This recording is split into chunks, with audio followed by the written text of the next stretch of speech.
सभी भाइयों को जय श्री राम। आज हमारे पूज्य महाराज जी इंद्रेश कौशिक जी महाराज आज दिल्ली की धरती पे पधारे हैं। बहुत अच्छा लगा और जब महाराज जी को देखता हूं तो दिल खुश हो जाता है, क्योंकि मैं शिष्य बनकर ही रहना चाहता हूं और मां कामाख्या धाम 2 बार जाना हो चुका है। बहुत ही सम्मान दिया। आज दिल्ली की धरती पे महाराज जी आए। महाराज जी, एक छोटा संदेश अपने भाषा में आप इनको दो, जो ये बांग्लादेश में जो निर्मम तरीके से एक हिंदू को जला दिया गया, इस पे आप अपनी राय रखिए।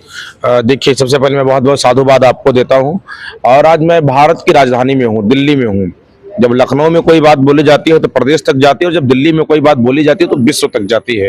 ये विश्व के कोने कोने तक बात जाए। और बांग्लादेश वालों के लिए खास करके एक मेरा संदेश ये है, जितनी बार हिंदुओं को प्रताड़ित किया गया, हिंदुओं को मारा गया, हिंदू वो संप्रदाय का नाम है जो एक पूंजी के रूप में आकर के सामने चित्कार लगा करके गुहार करता है, सर्वे भवन्तु सुखिनः सर्वे सन्तु निरामया।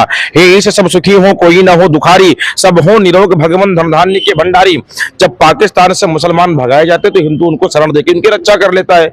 जब बांग्लादेश में कोई मुसलमान परिवार को पीड़ित किया जाता है तो वहां पर मार खाने वाले हिंदू ही संवेदना में आकर के उनको शरण देकर के उनकी रक्षा कर लेते हैं। क्योंकि हमारे धर्म में हमको परोपकार सिखाया गया, लेकिन उनके धर्म में उनको सरतन से जुदा सिखाया गया। उनके धर्म में घटना करना, उनके धर्म में खून करना, कत्लेआम करना, ये सिखाया गया। बिल्कुल बिल्कुल, बहुत बहुत बहुत बड़ी बात कही आपने। बहुत कि ये देखिए, जब गाजा और फिलिस्तीन की जब बात आती है तो यहाँ के बॉलीवुड से लेके जो सेक्युलर गैंग है, जो वामपंथी, जो कम्युनिस्ट है, जो लेफ्ट हैं, वो कहते हैं, छाती पीटते कि हाय रे क्या हो रहा है फिलिस्तीन में, लोग यतीम हो रहे हैं, मुसलमान बच्चे रो रहे हैं, मुसलमान मारे जा रहे हैं। लेकिन जब हिंदू की बात आती है, बांग्लादेश में जैसे निर्मम तरीके से हत्या की गई, जला दिया गया उस हिंदू को।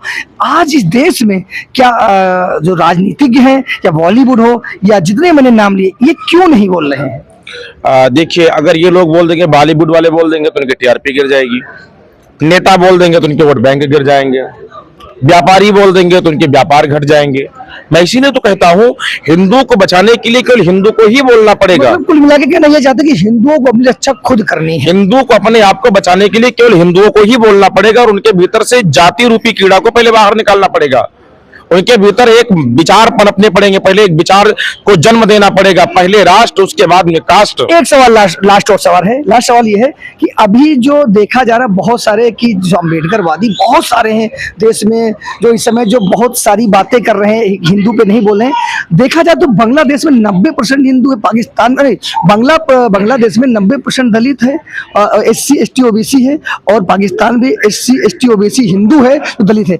आज जो यहाँ पर जो भगवान को पाखंड बताते हैं, जो हमें पाखंड बताते हैं, हमें अंधभक्त बताते हैं, आज क्या ये नहीं बोलेंगे बांग्लादेश के ST SC OBC के लिए या पाकिस्तान के लिए? देखिए, मैं आपसे कहना चाहूंगा, वहां पर भले ही दलित समाज के लोग ज्यादा हों, यहाँ के वो लोग जो अम्बेडकरवादी भीमवादी बनकर के बैठे हैं, क्या वो वास्तव में अम्बेडकरवादी भीमवादी है? क्या वो तो चोरी करके बैठे हैं।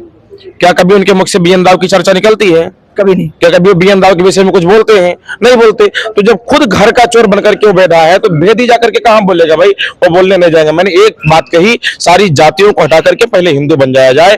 कंधे से ऊंची कोई छाती नहीं होती और हिंदू से बढ़ के कोई जाति नहीं होती। तो सारी जाति को एक किनारे करके, ये दलित हैं, SC हैं, ST हैं, OBC हैं, सब एक किनारे करके पहले हिंदू बना जाए। हम हिंदू बनेंगे तो ये बांग्लादेश में रक्षा कर पाएंगे। अगर हिंदू नहीं बने, बटे, तो जैसे बांग्लादेश में कट रहे हैं वैसे पूरे देश में कट जाएंगे। बहुत बहुत धन्यवाद।